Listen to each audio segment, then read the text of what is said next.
ఇప్పటివరకు ఓని కలవలేము.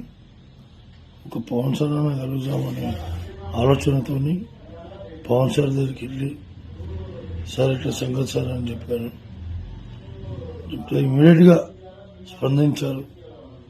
అన్నాడు, వెంకట్ గారు ఏం కావాలో చెప్పండి, నా తరపు నుంచి నేను చేయాలన్నా, ఇంకా ఏం నేను ఎట్లా ఏం ఫికిర్ చేయకు, నేను చేపిస్తా, నీ కిడ్నీ ప్రాబ్లం మొత్తం తీపిస్తా, నీకెందుకు కూర్చోండి అని చెప్పి కూర్చోబెట్టి షూటింగ్ షాట్లోకి వెళ్ళి మళ్ళొచ్చి మళ్ళా మాట్లాడి మళ్ళా పోయి వచ్చిన మహానుభావుడు. ఇవాళ నాకంటూ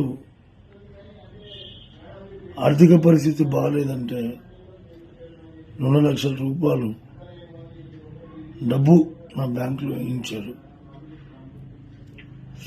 ఆయనకు పాదాభివందనాలు.